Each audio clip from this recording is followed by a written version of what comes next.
പക്ഷേ ഒരു കാര്യം നമുക്ക് കൃത്യമായിട്ട് പറയാം, അടിയൊഴുക്ക് നടന്നിട്ടുള്ള രണ്ട് മണ്ഡലങ്ങൾ നമുക്കെടുത്ത് പറയാനായിട്ട് പറ്റും. ഒന്ന് തൊടുപുഴയും മറ്റൊന്ന് കടുത്തുരുത്തിയാണ്. PJ ജോസഫിനെ ടാർഗറ്റ് ചെയ്യുക എന്നുള്ളത് ജമാഅത്തെ ഇസ്ലാമിയുടെ തീരുമാനമാണ്. ഈ ജമാഅത്തെ ഇസ്ലാമിയുടെ ഒരു അഡ്വൈസ് പ്രകാരം തന്നെയാണ് മകനെ രാഷ്ട്രീയത്തിലേക്ക് കൊണ്ടുവരാൻ എന്നുള്ള രീതിയിൽ PJ ജോസഫ് സാറിനെ പതുക്കെ പുറകോട്ട് മാറ്റിയത് എന്നതൊരു വസ്തുതയാണ്. അതായത് VD സതീശന് കൃത്യമായ പങ്കുണ്ട്. ലീഡറാകാനായിട്ട് നോക്കിയിരുന്ന ആളാണ് മോൻസ് ജോസഫ് എന്ന് പറയുന്നത്. മോൻസ് ജോസഫ് ഇഷ്ടമുണ്ടായിട്ടല്ല ശരിക്കും പറഞ്ഞു കഴിഞ്ഞാൽ ജോസഫ് ഗ്രൂപ്പിൽ നിന്നിരുന്നത്, വേറെ ഗതിയില്ലാത്തത് കൊണ്ട് അവിടെ നിന്ന് പോയിരുന്നതാണ്. ഇല്ല, അവിടെ കോൺഗ്രസ്സുകാർ തന്നെ ആദ്യ ദിവസങ്ങളിലും അവസാന ദിവസം വരെ ഈ തോമസ് ഉണ്ണിയേട്ടനെതിരായിരുന്നു. അതിന് കാരണം എന്താണെന്ന് ചോദിച്ചു കഴിഞ്ഞാൽ, ഇദ്ദേഹം 2-3 പ്രാവശ്യം അവിടെ MLA ആയിട്ടിരുന്നിട്ടുണ്ട്. കഴിഞ്ഞ പ്രാവശ്യം ഇദ്ദേഹത്തിനാണ് അവിടെ മത്സരിച്ചത്. പക്ഷെ മത്സരിച്ച് 2 പ്രാവശ്യം തോറ്റിട്ടുണ്ട്. ഇപ്പോൾ ഈ തോറ്റതിന് കഴിഞ്ഞാൽ പിന്നെ പുള്ളിയെ കാണത്തില്ല. പിന്നെ പുള്ളിയെ കാണണമെന്നുണ്ടെങ്കിൽ ഏതെങ്കിലും UDF സംസ്ഥാന നേതാക്കന്മാർ നയിക്കുന്ന ജാഥ എന്തെങ്കിലുമൊക്കെ അവിടെ വരണം, അല്ലെങ്കിൽ സംസ്ഥാന നേതാക്കന്മാർ പങ്കെടുക്കുന്ന എന്തെങ്കിലും ഒരു പൊതുപരിപാടി തൃശ്ശൂരിൽ നടക്കണം. അല്ലാതെ ആ നിയോജക മണ്ഡലത്തിനകത്ത് UDF സംവിധാനങ്ങളുമായിട്ട് സഹകരിക്കുന്ന ഒരു പരിപാടി തോമസ് ഉണ്ണിയേട്ടനില്ല. ഈ ജോസഫ് ഗ്രൂപ്പിൻ്റെ അകത്ത് സംഭവിച്ചുകൊണ്ടിരിക്കുന്ന പ്രശ്നം ഇതാണ്, അടിയൊഴുക്കുകൾ ശക്തമായിട്ട് വന്നിട്ടുണ്ട് എന്നുള്ളത് നമുക്ക് ഉറപ്പിച്ച് പറയാം. കാരണം രണ്ടുപേരെയും സംബന്ധിച്ചിടത്തോളം നിലനിൽപ്പിൻ്റെ പ്രശ്നമാണ്. നമസ്കാരം. അനുപേ, ഈ കേരള കോൺഗ്രസിൻ്റെ രാഷ്ട്രീയം നമ്മൾ സജീവമായിട്ട് വീണ്ടും ചർച്ച ചെയ്യേണ്ടതായിട്ടുണ്ട്. കാരണം കേരള കോൺഗ്രസ് ഈ കഴിഞ്ഞ തെരഞ്ഞെടുപ്പിൽ മത്സരിച്ചിട്ടുള്ളത് 8 സീറ്റിലാണ്. ഈ 8 സീറ്റിൽ മത്സരിച്ചതിൽ അവർ 7 സീറ്റിലും വിജയിക്കും എന്ന രീതിയിലുള്ള ഒരു അവകാശവാദമാണ് മെയ് 3-ാം തീയതി രാത്രി, മെയ് 4-ാം തീയതി വരെ രാവിലെ ഒരു 8 മണി വരെ പറയാൻ വേണ്ടി പോകുന്നത്. എന്നാൽ യാഥാർത്ഥ്യം എന്താണ് എന്ന് ചോദിച്ചു കഴിഞ്ഞാൽ, ഇവിടെ സംഭവിച്ചിട്ടുള്ളത് കുട്ടനാട് എന്ന ഒരു സീറ്റ് ഒഴിച്ച് ബാക്കി 7 സീറ്റുകളിലും ഒരു പക്ഷേ കോതമംഗലത്തിന് ചില സാധ്യതകൾ നമുക്ക് കൽപ്പിക്കാൻ വേണ്ടിയിട്ട് പറ്റും. തൊടുപുഴയിൽ ചെറിയ രീതിയിൽ മത്സരം നടന്നിട്ടുണ്ട്. പക്ഷേ അവസാനം വർഷങ്ങൾക്ക് ശേഷം ആ സീറ്റ് സിറിയക് ചാഴിയാടനിലൂടെ LDF തിരിച്ചു പിടിക്കുന്ന ഒരു കാഴ്ച കാണേണ്ടി വരും. അതുകൂടാണ്ട് കടുത്തുരുത്തിയെ സംബന്ധിച്ചിട്ട് പറയുമ്പോൾ, കടുത്തുരുത്തിയിൽ നിർമ്മല ജിമ്മിയെ സംബന്ധിച്ചിട്ട് അവർ കനത്ത മത്സരമാണ് മോൻസ് ജോസഫിന് നൽകിയിട്ടുള്ളത്. അപ്പോൾ ഇവർ ജയിക്കുമെന്ന് പ്രതീക്ഷിച്ചുകൊണ്ടിരിക്കുന്ന പ്രധാനപ്പെട്ട മണ്ഡലങ്ങളിൽ ഒന്നും വിജയിക്കാൻ വേണ്ടി പോകുന്നില്ല. ഒരു കുട്ടനാട്ടിലേക്ക് മാത്രമായിട്ട് ഇവരുടെ വിജയം ഒതുങ്ങാനായിട്ടുള്ള സാധ്യതകളാണുള്ളത്.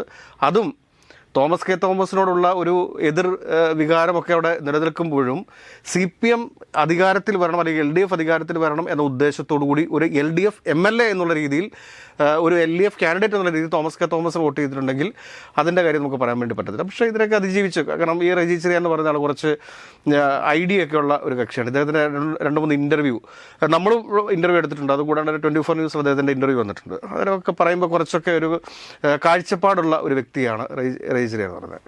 അപ്പോൾ അനൂപൻ എന്ത് തോന്നുന്നു, ഇവരുടെ ഈ അവകാശവാദത്തിൽ എന്തെങ്കിലും കഴമ്പുണ്ടോ? ഈ 7 സീറ്റ് ജയിക്കും എന്ന് ഇലക്ഷന് മുമ്പ് തന്നെ വെടിപൊട്ടിച്ച ആദ്യം ഞങ്ങൾ മുഖ്യമന്ത്രി സ്ഥാനാർത്ഥികളെക്കുറിച്ച്, മുഖ്യമന്ത്രി ആരാകും എന്നുള്ള കോൺഗ്രസ് ഡിസ്കഷൻസിന് മുമ്പ് തന്നെ 7 സീറ്റും ജയിക്കും എന്ന് ആദ്യം തന്നെ പറഞ്ഞു കളഞ്ഞ പാർട്ടിയാണ് ജോസഫ് ഗ്രൂപ്പ് എന്ന് പറയുന്നത്. ഈ ജോസഫ് ഗ്രൂപ്പിൻ്റെ അകത്ത് കേരളത്തിൽ പൊതുവെ ഇപ്പം നമ്മൾ സംസാരിച്ചുകൊണ്ടിരിക്കുന്നത്, ഇപ്പം പൊതുവെ ഒരു 4 പേര് കൂടുന്നിടത്ത് രാഷ്ട്രീയം സംസാരിക്കുമ്പോൾ പറയുന്നൊരു കാര്യം, എന്ത് സംഭവിക്കുമെന്ന് അറിയത്തില്ല, അടിയൊഴുക്കുകൾ ഉണ്ടായിട്ടുണ്ടോ എന്നൊന്നും പറയാൻ പറ്റുന്നില്ല. പക്ഷേ ഒരു കാര്യം നമുക്ക് കൃത്യമായിട്ട് പറയാം, അടിയൊഴുക്ക് നടന്നിട്ടുള്ള 2 മണ്ഡലങ്ങൾ നമുക്കെടുത്ത് പറയാനായിട്ട് പറ്റും. ഒന്ന് തൊടുപുഴയും മറ്റൊന്ന് കടുത്തുരുത്തിയാണ്. തൊടുപുഴയിൽ മത്സരിച്ച സ്ഥാനാർത്ഥി കടുത്തുരുത്തിയിൽ അടിയൊഴുക്കുകൾക്ക് കാരണമാവുകയും കടുത്തുരുത്തിക്കാരൻ തൊടുപുഴയിൽ അടിയൊഴുക്കുകൾക്ക് കാരണമായിട്ടുണ്ടാവും എന്നുള്ളതാണ് ഇതിൻ്റെ അകത്തെ നമ്മൾ മനസ്സിലാക്കേണ്ട ഒരു കാര്യം. അത് ഈ കേരള കോൺഗ്രസ് രാഷ്ട്രീയത്തിൻ്റെ ഒരു പ്രത്യേകതയാണത്. അത് ഒരു ലീഡറിലേക്ക് മാത്രമായിട്ട് ഒതുങ്ങി നിന്നുകൊണ്ട് പോകുന്ന ഒരു രാഷ്ട്രീയമാണ് അവിടെ വന്നിട്ടുള്ളത്. അപ്പം ജോസഫ് ഗ്രൂപ്പിൻ്റെ ലീഡർ എന്നുള്ള രീതിയിൽ PJ ജോസഫ് സാറ് രാഷ്ട്രീയത്തിൽ നിന്നും പുറകോട്ട് പോകും, പിന്മാറുന്ന ഒരു അവസരത്തിൽ പിന്മാറ്റിച്ചതാണ്. അതെ, ഈ പിന്മാറ്റിച്ചു എന്ന് തന്നെ പറയാം. ആ ഒരു അവസരത്തിൽ ലീഡറാകാനായിട്ട് നോക്കിയിരുന്ന ആളാണ് മോൻസ് ജോസഫ് എന്ന് പറയുന്നത്. മോൻസ് ജോസഫ് ഇഷ്ടമുണ്ടായിട്ടല്ല ശരിക്കും പറഞ്ഞു കഴിഞ്ഞാൽ ജോസഫ് ഗ്രൂപ്പിൽ നിന്നിരുന്നത്, വേറെ ഗതിയില്ലാത്തത് കൊണ്ട് അവിടെ നിന്ന് പോയിരുന്നതാണ്. അപ്പോഴാണ് മകൻ രാഷ്ട്രീയത്തിലേക്ക് വരുന്നതും മകനെ എന്താ കോർഡിനേറ്റർ ആയിരുന്നു, സംസ്ഥാന കോർഡിനേറ്റർ എന്ന് പറഞ്ഞിട്ടുള്ള, പിന്നെ സ്ഥാനങ്ങൾ എന്ത് വേണേലും കൊടുക്കാം, മറ്റേ എക്സിക്യൂട്ടീവ് ചെയർമാൻ ഏതോ ഒരു സിനിമയ്ക്കകത്ത് പറയുന്ന പറയാം, അതാണ് കവറിന്റെ ഒരു ഗുണം. സ്ഥാനങ്ങൾ ഇങ്ങനെ കിട്ടിക്കൊണ്ടിരിക്കും, ഒരു കാര്യമില്ല എന്ന് പറഞ്ഞ പോലെയാണ് വെള്ളിമൂങ്ങിക്കകത്ത് പറയുന്നത്. അതായത് മറ്റേ ഇവിടെ ജില്ലയിൽ ചെല്ലുമ്പോൾ ജില്ലാ പ്രസിഡന്റ് ആയിരിക്കും, സംസ്ഥാന പ്രസിഡന്റ് ആയിരിക്കും, അതുകൂടാണ്ട് ഡൽഹി ചെല്ലുമ്പോഴത്തേക്ക് ദേശീയ പ്രസിഡന്റ് ആയിരിക്കും. അതേ രീതിയിലൊക്കെ അവസ്ഥയുണ്ട്. ഇത് കൂടാണ്ട് അതിൻ്റെ വേറൊരു കഥ കൂടിയുണ്ട്. കഥ എന്താണെന്ന് വെച്ച് കഴിഞ്ഞാൽ, പണ്ട് ഇവിടെ നിന്നൊരു KSRTC ബസ് തിരുവനന്തപുരത്തിന് പോവുകയായിരുന്നു. അപ്പോൾ ഇടയ്ക്ക് വെച്ച് ഈ KSRTCക്ക് ചെറിയ ആക്സിഡൻറ്റ് സംഭവിച്ചു കഴിഞ്ഞപ്പോഴത്തേക്ക് അതിനകത്ത് പോയിക്കൊണ്ടിരുന്ന 40 പേരും മറ്റേ ഈ കേരള കോൺഗ്രസ് ജോസഫിൻ്റെ സെക്രട്ടറിമാരായിരുന്നു. അപ്പോൾ അവിടെ ചെന്ന് ഇവർക്ക് പരസ്പരം അങ്ങോട്ടും ഇങ്ങോട്ടും അറിയത്തില്ല. പക്ഷേ വാർത്ത കൊടുക്കാൻ വേണ്ടി പത്രക്കാർ വന്നിട്ട് ആശുപത്രിയിലൊക്കെ എത്തി. ചെറിയ പൊട്ടലും ഇതൊക്കെ ഉള്ളൂ. അപ്പോൾ ആശുപത്രി ചെന്ന് ചോദിച്ചു കഴിഞ്ഞപ്പോഴത്തേക്ക് പറഞ്ഞു, മറ്റേ ഞാൻ കേരള കോൺഗ്രസിൻ്റെ സംസ്ഥാന സെക്രട്ടറി ആണെന്ന് പറയുന്നത്. അപ്പോൾ തൊട്ടടുത്ത് കിടക്കുന്ന ആളോട് ചോദിച്ചു, ഞാനും കേരള കോൺഗ്രസിൻ്റെ സംസ്ഥാന സെക്രട്ടറി. ഇവർ തമ്മിൽ അങ്ങോട്ടും ഇങ്ങോട്ടും അറിയത്തൊന്നുമില്ല. ഈ കഥ ഈ ലേറ്റസ്റ്റ് ആയിട്ട് വന്നിട്ടുണ്ടായിരുന്നു. KPCCയുടെ ജനറൽ സെക്രട്ടറിമാർ അതിനകത്ത് ആരൊക്കെ ഉൾപ്പെട്ടിട്ടുണ്ടെന്ന് അവർക്ക് തന്നെ അങ്ങോട്ടും ഇങ്ങോട്ടും അറിയത്തില്ല. കാരണം പരിശോധിക്കണമെങ്കിൽ വലിയ സമയം എടുക്കും. അതെ. അപ്പം ഈ ജോസഫ് ഗ്രൂപ്പിൻ്റെ അകത്ത് സംഭവിച്ചുകൊണ്ടിരിക്കുന്ന പ്രശ്നം ഇതാണ്. അടിയൊഴുക്കുകൾ ശക്തമായിട്ട് വന്നിട്ടുണ്ട് എന്നുള്ളത് നമുക്ക് ഉറപ്പിച്ച് പറയാം. കാരണം രണ്ടുപേരെയും സംബന്ധിച്ചിടത്തോളം നിലനിൽപ്പിൻ്റെ പ്രശ്നമാണ്. മന്ത്രിസ്ഥാനം എന്ന് പറയുന്ന ഒരു വലിയ പ്രശ്നമാണ്. അത് മാത്രമല്ല, ഇതിനോട് കൂട്ടി വായിക്കേണ്ട വേറൊരു കാര്യം കൂടിയുണ്ട്. തെരഞ്ഞെടുപ്പിന് മുമ്പ് ചില മാധ്യമങ്ങൾ എങ്കിലും റിപ്പോർട്ട് ചെയ്തൊരു കാര്യമുണ്ട്. PJ ജോസഫ് അവിടെ മത്സരിക്കുകയാണെങ്കിൽ ഒരു പക്ഷേ LDFിൻ്റെ സ്ഥാനാർത്ഥിയായിട്ട് മകൻ വരാനായിട്ടൊരു സാധ്യതയുണ്ട് എന്ന്. അത് എത്രമാത്രം സത്യമായിരുന്നു എന്നോ അത് അന്തരീക്ഷത്തിൽ വന്നു പോയ ഒരു കാര്യമാണ്. പക്ഷേ അതിൻ്റെ അകത്ത് ഒരു സത്യം ഉണ്ടായിരുന്നു. നേരത്തെ പറഞ്ഞ പോലെ ജോസഫ് സാറിനെ രാഷ്ട്രീയത്തിൽ നിന്നും മാറ്റി നിർത്തുക എന്ന് പറയുന്ന ഒരു അജണ്ട ഉണ്ടായിരുന്നു. അതുമായിട്ടൊക്കെ ചേർത്ത് ഇതിനെ കാണേണ്ട ഒരു കാര്യമാണ്. പിന്നെ ഇവർ ഇതിൻ്റെ അകത്ത് ഇടുക്കി സീറ്റ് ജോസഫ് ഗ്രൂപ്പിൻ്റെ കയ്യിൽ നിന്നും കോൺഗ്രസ് പിടിച്ചു വാങ്ങിച്ചതാണ്. പിടിച്ചു വാങ്ങിച്ചപ്പോൾ അവർ വെച്ച ഒരു കണ്ടീഷൻ എന്ന് പറയുന്നത്, ഇത്തവണ കോൺഗ്രസ് മത്സരിക്കും, കോൺഗ്രസ്സിന് അവിടെ ഇത്തവണ ജയിക്കാൻ പറ്റിയില്ല എങ്കിൽ സീറ്റ് തിരിച്ചു കൊടുക്കും. അപ്പോൾ അവിടെ ജോസഫ് ഗ്രൂപ്പ് ജയിപ്പിക്കാൻ നോക്കുമോ തോൽപ്പിക്കാൻ നോക്കുമോ എന്നുള്ളതും കൃത്യമായിട്ട് അറിയാവുന്ന കാര്യമുള്ളൂ. അല്ല, ഇതിനകത്ത് വേറൊരു വസ്തു കൂടിയുണ്ട്. അത് VD സതീശൻ്റെ ഒരു നിർബന്ധ ബുദ്ധിയായിരുന്നു PJ ജോസഫ് സാറിനെ ഇപ്രാവശ്യം മത്സരിപ്പിക്കാൻ പാടില്ല എന്നുള്ളത്. അതിന് കാരണം എന്താണ് എന്ന് ചോദിച്ചു കഴിഞ്ഞാൽ, ജമാഅത്തെ ഇസ്ലാമിയുടെ ഒരു വലിയ ടാർഗറ്റാണ് ഈ കേരള കോൺഗ്രസ്. അത് ജോസഫ് ഗ്രൂപ്പ് ആണെങ്കിലും മാണി ഗ്രൂപ്പ് ആണെങ്കിലും അത് കറക്റ്റായിട്ടുള്ളൊരു കാര്യമാണ്. അപ്പോൾ PJ ജോസഫിനെ ടാർഗറ്റ് ചെയ്യുക എന്നുള്ളത് ജമാഅത്തെ ഇസ്ലാമിയുടെ തീരുമാനമാണ്. ഈ ജമാഅത്തെ ഇസ്ലാമിയുടെ ഒരു അഡ്വൈസ് പ്രകാരം തന്നെയാണ് മകനെ രാഷ്ട്രീയത്തിലേക്ക് കൊണ്ടുവരാൻ എന്നുള്ള രീതിയിൽ PJ ജോസഫ് സാറിനെ പതുക്കെ പുറകോട്ട് മാറ്റിയത് എന്നതൊരു വസ്തുതയാണ്. അതായത് VD സതീശന് കൃത്യമായ പങ്കുണ്ട്. അതുകൂടാതെ മകനെ സ്ഥാനാർത്ഥിയാക്കിയതോടെ എന്താ സംഭവിക്കുക, VD സതീശന് വലിയൊരു ഒരു അറ്റാച്ച്മെൻറ്റ് ഈ അപ്പു ജോൺ ജോസഫുമായിട്ട് ഉണ്ടാകുന്നു. അപ്പോൾ അപ്പു ജോൺ ജോസഫ് മന്ത്രിയാകും എന്നുള്ളൊരു വലിയ പ്രതീക്ഷയിലാണ് ഇരിക്കുന്നത്. എന്നാൽ മോൻസ് ജോസഫിനെ സംബന്ധിച്ചിട്ട് സീനിയോറിറ്റി വെച്ചിട്ട് മോൻസ് ജോസഫാണ് മന്ത്രിയാവേണ്ടത്. അപ്പം ഒരു കാരണവശാലും അപ്പു ജയിക്കാതിരിക്കേണ്ടത് ആരുടെ ഉത്തരവാദിത്വമാണ്? മോൻസിൻ്റെ ഉത്തരവാദിത്വമാണ്. എന്നാൽ മോൻസ് സീനിയോറിറ്റി ഉള്ളതുകൊണ്ട് മോൻസ് ജയിക്കാതെ ഇരിക്കേണ്ട ആരുടെ ഉത്തരവാദിത്തമാണ്? അത് അപ്പുവിൻ്റെ ഉത്തരവാദിത്തമാണ്. അപ്പോൾ ഇവർ രണ്ടുപേരും അങ്ങോട്ടും ഇങ്ങോട്ടും പണി കൊടുത്തിട്ടുണ്ട് എന്നുള്ളൊരു വസ്തുതയാണ്. ഇത് കൂടാതെ തന്നെ ഈ സിറിയക് ചാഴികാടൻ എന്ന് പറയുന്ന തൊടുപുഴയിലെ സ്ഥാനാർത്ഥി, ഈ തൊടുപുഴയിലെ സ്ഥാനാർത്ഥി ക്നാനായക്കാരനാണ്. ഈ ക്നാനായക്കാർക്ക് അവിടെ ഏകദേശം 7000-ഓളം വോട്ടുണ്ട്. ഈ ക്നാനായക്കാരുടെ ഒരു പൊതു സ്വഭാവം എന്ന് പറഞ്ഞു കഴിഞ്ഞാൽ ഈ എല്ലാവരും കൂടെ ഒരുമിച്ച് ഒരു കടന്തൽ കൂട്ടം മാതിരി ഒരുമിച്ച് ഭയങ്കരമായിട്ടുള്ള ഒരു ഗ്രൂപ്പാണ്. അവരത് കൃത്യമായിട്ട് തന്നെ ആ ഒരു വോട്ടുകളുടെ കൺസോളിഡേഷൻ അത് സിറിയക് ചാഴികാടിന് വേണ്ടി ഉണ്ടായിട്ടുണ്ട്.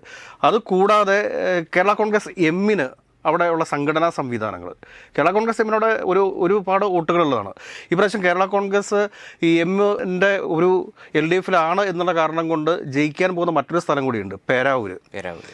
സണ്ണി ജോസഫ് വിജയിക്കും എന്നെല്ലാവരും പറയുന്നുണ്ട്. പക്ഷേ 2000-ഓളം വരുന്ന കേരള കോൺഗ്രസ് വോട്ടുകൾ പേരാവൂർ കൃത്യമായിട്ട് ഇപ്രാവശ്യം ആർക്ക് പോൾ ചെയ്തിട്ടുണ്ടെന്ന് ചോദിച്ചാൽ KK ശൈലജന് അതുപോലെ അനുകൂലമായിട്ട് വോട്ട് ചെയ്തിട്ടുണ്ട്. ആ വോട്ടുകളൊക്കെ കൂടെ ചേർത്ത് കഴിയുമ്പോഴത്തേക്ക് അവിടെയും വിജയം ഉറപ്പാണ്. എന്ന് പറഞ്ഞതുപോലെ ഈ ക്നാനയ സമുദായത്തിൻ്റെ വോട്ട് തൊടുപുഴയിൽ വളരെ വലിയ രീതിയിൽ സിറിയക് ചാഴികാടന് സപ്പോർട്ടാവും. അതുകൂടാതെ തന്നെ കേരള കോൺഗ്രസ് ജോസഫ് ഗ്രൂപ്പിനകത്ത് തന്നെ സീറ്റ്, അതായത് PJ ജോസഫ് സാർ മാറിക്കഴിഞ്ഞാൽ അപ്പം തന്നെ മത്സരിക്കാൻ വേണ്ടിയിട്ട് ഒരുങ്ങിയിരുന്ന ഒരുപാട് ആളുകളുണ്ട്. അപ്പോൾ അങ്ങനെയുള്ള ആരെങ്കിലുമൊക്കെ പണിയെടുക്കാതിരിക്കുമോ? ഈ മാത്രമല്ല ഈ സിറിയക്കിനെ സംബന്ധിച്ചിടത്തോളം വേറൊരു ഐഡൻറ്റിറ്റിയും കൂടിയുണ്ട്. കത്തോലിക്ക സഭയുടെ യൂത്ത് വിങ് ഉണ്ടല്ലോ, അതിൻ്റെ സംസ്ഥാന പ്രസിഡൻ്റായിട്ട്, സംസ്ഥാനമാണോ ദേശീയ തലത്തിലാണോ എന്നറിയില്ല, ലീഡർഷിപ്പിൽ ഇരുന്നിരുന്ന ഒരാളാണ്. അത്തരത്തിൽ ഒരു സംഘടനാ പാഠവും കാണിച്ചിട്ടുള്ള ഒരാളാണ്. അതുമാത്രമല്ല ചാഴിക്കാടൻ്റെ കുടുംബത്തിൽ നിന്ന് വന്നിട്ടുള്ള ആളാണ്. ചാഴിക്കാടൻ എന്ന് പറഞ്ഞു കഴിഞ്ഞാൽ എല്ലാവർക്കും അറിയാവുന്ന ഒരാളാണ്. മാത്രമല്ല രണ്ട് രീതിയിൽ തോമസ് ചാഴിക്കാടൻ എന്ന് പറഞ്ഞു കഴിഞ്ഞാൽ ഒരു സൗമ്യ മുഖമാണ്.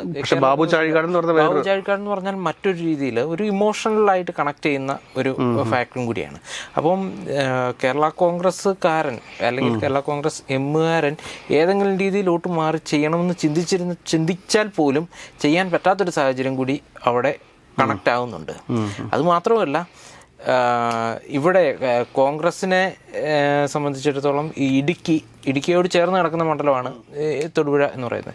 ഇടുക്കിയിൽ കോൺഗ്രസിനോട്ട് പി ജെ ജോസഫിൻ്റെ പാർട്ടി പണി കൊടുക്കുമെന്ന് കൃത്യമായിട്ടറിയാവുന്ന കോൺഗ്രസ്സുകാർ തിരിച്ചിവിടെയും പണി കൊടുത്തിട്ടുണ്ട്. അപ്പോൾ എല്ലാ തരത്തിലും നോക്കിക്കഴിയുമ്പോൾ അതിപ്പം നമ്മളിപ്പോൾ പേരാവൂര് എടുത്തു കഴിഞ്ഞാൽ ഈ 2000-ഓളം വരുന്ന കേരള കോൺഗ്രസ് വോട്ടുകൾ LDFിലേക്ക് വരുന്നു എന്നതിനെ കൂടാതെ തന്നെ സുധാകരൻ സാറിൻ്റെ ഭാഗത്തു നിന്നുള്ള അടിയൊഴുക്കുകളുണ്ട്. മറ്റൊരു വിഷയമായിട്ട് ചർച്ച ചെയ്യാം അവിടുത്തെ കാര്യം. അപ്പം അങ്ങനെ മൊത്തത്തിൽ നോക്കുമ്പോൾ 7 സീറ്റിൽ ജയിക്കുമെന്ന് ഉറപ്പ് വിചാരിച്ചിരിക്കുന്ന പാർട്ടി അവർ മത്സരിച്ചിരിക്കുന്ന സീറ്റുകളും കൂടി നമ്മളൊന്ന് നോക്കിപ്പോണ്ടോ. ഇരിങ്ങാലക്കുട ആർ ബിന്ദുവിനെതിരായിട്ടാണ് മത്സരിക്കുന്നത്. ഉണ്ണിയാടൻ മത്സരിക്കുന്നത്. പക്ഷേ എനിക്ക് തോന്നുന്നില്ല അവിടെ ജയിച്ച് കയറാനായിട്ട്. ഇല്ല, അവിടെ കോൺഗ്രസ്സുകാർ തന്നെ ആദ്യ ദിവസങ്ങളിലും അവസാന ദിവസം വരെ ഈ തോമസ് ഉണ്ണിയാടനെതിരായിരുന്നു. അതിന് കാരണം എന്താണെന്ന് ചോദിച്ചു കഴിഞ്ഞാൽ ഇദ്ദേഹം 2 പ്രാവശ്യം അവിടെ MLA ആയിട്ടിരുന്നിട്ടുണ്ട്. കഴിഞ്ഞ പ്രാവശ്യം ഇദ്ദേഹത്തിനാണ് അവിടെ മത്സരിച്ചത്. പക്ഷെ മത്സരിച്ച് 2 പ്രാവശ്യം തോറ്റിട്ടുണ്ട്. ഇപ്പോൾ ഈ തോറ്റതിന് കഴിഞ്ഞാൽ പിന്നെ പുള്ളിയെ കാണത്തില്ല. പിന്നെ പുള്ളിയെ കാണണമെന്നുണ്ടെങ്കിൽ ഏതെങ്കിലും UDFിൻ്റെ സംസ്ഥാന നേതാക്കന്മാർ നയിക്കുന്ന ജാഥ എന്തെങ്കിലുമൊക്കെ അവിടെ വരണം, അല്ലെങ്കിൽ സംസ്ഥാന നേതാക്കന്മാർ പങ്കെടുക്കുന്ന എന്തെങ്കിലും ഒരു പൊതുപരിപാടി തൃശ്ശൂരിൽ നടക്കണം. അല്ലാതെ ആ നിയോജക മണ്ഡലത്തിനകത്ത് UDF സംവിധാനങ്ങളുമായിട്ട് സഹകരിക്കുന്ന ഒരു പരിപാടി തോമസ് ഉണ്ണിയാടനില്ല. അതുകൊണ്ട് തന്നെ തോമസ് ഉണ്ണിയാടൻ ഇരിങ്ങാലക്കുടയിൽ വോട്ടുപെട്ടി പൊട്ടിച്ച് ഒരു 9-9:30 ആകുമ്പോൾ തന്നെ പരാജയം മടക്കാൻ പോകുന്ന ഒരു കാൻഡിഡേറ്റാണ് ഉണ്ണിയാടൻ എന്നുള്ള കാര്യത്തിൽ സംശയമൊന്നും വേണ്ട. അവിടെ നിന്ന് പിന്നെ നമ്മൾ നേരെ വരുന്ന എവിടേക്കാണ് എന്ന് ചോദിച്ചു കഴിഞ്ഞാൽ തൊടുപുഴയിലേക്കാണ്. തൊടുപുഴയിലെ അവസ്ഥ ഞാൻ പറയേണ്ട കാര്യമില്ല. പിന്നെയുള്ളത് കോതമംഗലമാണ്. കോതമംഗലത്ത് കനത്ത മത്സരം നടക്കുന്നുണ്ട്. മത്സരമില്ല എന്ന് ഞാൻ പറയുന്നില്ല, പക്ഷേ അവസ്ഥ പരിതാപകരം തന്നെയാണ്. അവിടെ ഒരു കാര്യമുള്ളത്, ശരിക്കും കേരളത്തിൽ ഇപ്പോൾ ചില മാധ്യമങ്ങളൊക്കെ ചെയ്യുന്നുണ്ട്, ജയിക്കണമെന്ന് ആഗ്രഹിക്കുന്ന 10 സ്ഥാനാർത്ഥികൾ, തോക്കണമെന്ന് ആഗ്രഹിക്കുന്ന 10 സ്ഥാനാർത്ഥികൾ എന്നൊക്കെ പറഞ്ഞിട്ട് ഒരു എന്തടിസ്ഥാനത്തിലാണെന്ന് അറിയാൻ പാടില്ല. പക്ഷേങ്കിൽ ഈ പറയുന്ന ഷിബു തെക്കുംപുറം എന്ന് പറയുന്ന ആളവിടെ ജയിക്കേണ്ടതാണ് എന്നാണ് എൻ്റെ പേഴ്സണലായിട്ട്. എൻ്റെ ഒരു സുഹൃത്തും കൂടെയാണ് അദ്ദേഹം. പക്ഷേ ജയിക്കണമെന്ന് അതിയായ ആഗ്രഹമുണ്ട്. പക്ഷേ ഗ്രൗണ്ട് റിയാലിറ്റി മറിച്ചൊന്നാണ് കാര്യം. പുള്ളി അവിടെ എൻ്റെ ഗ്രാമം എന്ന് പറഞ്ഞിട്ടുള്ള ഒരു വലിയ രീതിയിലുള്ള ചാരിറ്റി പ്രവർത്തനങ്ങൾ ചെയ്യുന്നു എന്നുള്ളത് മാത്രമല്ല, അവിടെ നമ്മൾ കമ്പയർ ചെയ്യേണ്ടത് ഈ സാബുവും ജേക്കബിനോടൊക്കെ കമ്പയർ ചെയ്യുമ്പോൾ പുള്ളിയൊക്കെ ശരിക്കും കോടിക്കണക്കിന് രൂപ അവിടെ ചാരിറ്റിക്ക് വേണ്ടിയിട്ട് ചെയ്യുകയും അതിൻ്റെ പേരിൽ പുള്ളി ഒരു മുതലെടുപ്പ് നടത്താതിരിക്കുകയും ചെയ്യും. അവിടെ വാറിൽ നടത്തിയിട്ടുള്ളത് ഈ ജോസഫ് ഗ്രൂപ്പിനകത്തുപെട്ട ആളുകളുണ്ട്. അതുകൂടാതെ തന്നെ അദ്ദേഹത്തിനെതിരെ ഒക്കെ ഇലക്ഷൻ പ്രഖ്യാപിക്കുന്നതിന് 3 മാസം മുമ്പ് തന്നെ അവിടുത്തെ കോൺഗ്രസിൻ്റെ ബ്ലോക്ക് പ്രസിഡന്റ് തന്നെ പരസ്യമായിട്ട് രംഗത്ത് വന്നത്. ഇപ്പോൾ ഞാൻ പറയട്ടെ, അദ്ദേഹം നടത്തിക്കൊണ്ടിരിക്കുന്ന ഒരു ഫിനാൻസ് കമ്പനിയാണ്. ഈ ഫിനാൻസ് കമ്പനി എന്ന് പറഞ്ഞാൽ ഈ നാട്ടിലുള്ള ആളുകളുടെ ഒക്കെ എടുത്ത് ഷെയറൊക്കെ പിരിച്ചിട്ടാണ് ഈ നിലനിൽക്കുന്നത്. അപ്പോൾ അദ്ദേഹത്തെ സംബന്ധിച്ചിട്ട് അദ്ദേഹത്തിൻ്റെ കമ്പനിയിലെ പൈസ എടുത്തിട്ട് ഈ പറയുന്ന കോൺഗ്രസ്സുകാർക്ക് കൊടുത്തു കഴിഞ്ഞാൽ പിന്നെ ആ മനുഷ്യനോട് നാടുവിട്ട് കൊണ്ടുവരത്തില്ലേ. അപ്പോൾ ജയിക്കേണ്ട ഒരു സ്ഥാനാർത്ഥിയായിരുന്നു. പക്ഷേ കോൺഗ്രസ്സുകാർ കാല് വാരിയിട്ടുണ്ട് എന്നുള്ളതാണ് സത്യം. അത് അദ്ദേഹം മനസ്സിലാക്കാൻ വേണ്ടിയിട്ട് കുറച്ച് സമയം എടുക്കും. 4-ാം തീയതി വരെ എത്തും എന്ന് മാത്രമേ ഉള്ളൂ. പക്ഷേ അതിനപ്പുറത്തേക്ക് നമ്മൾ വരുമ്പോഴത്തേക്ക് തൊടുപുഴയിലെ കാര്യം നമ്മൾ ഓൾറെഡി സംസാരിച്ച് കഴിഞ്ഞതാണ്. പിന്നെയുള്ളത് കുട്ടനാടാണ്. കുട്ടനാട് ഞാനിപ്പോഴും പറയുന്നത് വളരെ സേഫ് ആയിട്ടാണ് റജി ചെറിയാൻ നിൽക്കുന്നത്. യാതൊരു തരത്തിലുള്ള പ്രശ്നങ്ങളുമില്ല. കടുത്തുരുത്തിയുടെ കാര്യം നമ്മൾ പറഞ്ഞേക്കുന്നതാണ്. കടുത്തുരുത്തിയിൽ ഒരു കാര്യം കൂടെ ഉണ്ട്. ഈ നിർമ്മല ജിമ്മി എന്ന് പറയുന്നത് നല്ല ശക്തയായിട്ടുള്ള ഒരു കാൻഡിഡേറ്റ് ആയിരുന്നു എന്നുള്ളതും കൂടി. അതുകൊണ്ട് സഭയുമായിട്ട്, കത്തോലിക്ക സഭയുമായിട്ട് വളരെ അടുത്ത ബന്ധങ്ങളുണ്ട്. കോട്ടയം ജില്ലാ പഞ്ചായത്ത് പ്രസിഡന്റ് അവിടെ തന്നെ കുറവലങ്ങാട് തന്നെയുള്ള മറ്റേ ജില്ലാ പഞ്ചായത്ത് അംഗമായിരുന്നു അവർ. അപ്പം അങ്ങനെയുള്ള ഒരുപാട് പോസിറ്റീവ് ഫാക്റ്റ് അവർക്ക് വേണ്ടിയിട്ട് അവിടെയുണ്ട്. അത് കഴിഞ്ഞാൽ പിന്നെയുള്ള ചങ്ങനാശ്ശേരിയാണ്. ഈ ചങ്ങനാശ്ശേരിയിലൊക്കെ ജോബ് മൈക്കിൻ്റെ അടുത്ത് കഴിഞ്ഞ പ്രാവശ്യം ജോബ് മൈക്കിന് വേണ്ടിയിട്ട് കൊടിയും പിടിച്ച് നടന്ന ആളാണ് ഈ വിനു എന്ന് പറയുന്ന ആൾ. അപ്പോൾ അതെങ്ങനെ സാധ്യമാവുമെന്ന് എനിക്ക് മനസ്സിലാവുന്നില്ല. തിരുവല്ലയിൽ മത്സരിക്കുന്ന വർഗീസ് മോഹനാണ്. ആ വർഗീസ് മോഹൻ്റെ കാര്യത്തിൽ നമുക്ക് ഇപ്പം തന്നെ തറപ്പിച്ച് പറയാൻ വേണ്ടി പറ്റും. അദ്ദേഹം വലിയ മാർജിനിലൊന്നും ആയിരിക്കില്ല അവിടെ പരാജയപ്പെടുന്നത്. അനൂപ് ആന്റണി അവിടെ ശക്തമായൊരു മത്സരം അവിടെ കാഴ്ചവെച്ചിട്ടുണ്ട്. തീർച്ചയായിട്ടും പലരും പറയും വെറുതെ കുറെ ഫ്ലെക്സ് മാത്രമേ വെച്ചിട്ടുള്ളൂ, പക്ഷെ അങ്ങനെയല്ല യാഥാർത്ഥ്യം. അതിൻ്റെ അകത്ത് നരേന്ദ്രമോദി തിരുവല്ലയിൽ വരികയും നരേന്ദ്രമോദി അവിടെ നടത്തിയ ഒരു പ്രസ്താവനയുണ്ട്. 10 വർഷത്തിന് മേലെയായിട്ട് നരേന്ദ്രമോദിയുടെ ടീമിലുള്ള ആളാണ് അനൂപ് ആന്റണി എന്ന് പറഞ്ഞത്.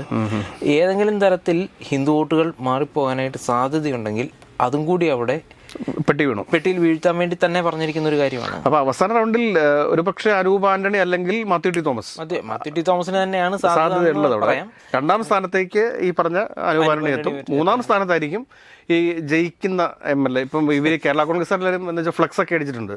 നിയുക്ത MLA-മാർക്ക് ഈ TK ഗോവിന്ദൻ ഇവിടെ നമ്മുടെ തളിപ്പറമ്പിൽ അഭിവാദ്യങ്ങൾ. അപ്പോൾ അതുകൊണ്ട് ഇനി പോയ കാശത്തിലൊക്കെ പോയി. ഇനി ഞാൻ പറയുന്ന കാര്യം എന്താ വെച്ച് കഴിഞ്ഞാൽ ഈ പാട്ടൊക്കെ ഉണ്ടാക്കണമെങ്കിൽ കുട്ടനാട്ടെ റെജി ചെറിയാൻ ഉണ്ടായിക്കോട്ടെ, ബാക്കി 7 പേരും ഒന്ന് വെയിറ്റ് ചെയ്യുന്നതായിരിക്കും നല്ലത് എന്നൊരു ഉപദേശം മാത്രം നൽകിക്കൊണ്ട് നമുക്ക് തൽക്കാലത്തേക്ക് അവസാനിപ്പിക്കാം.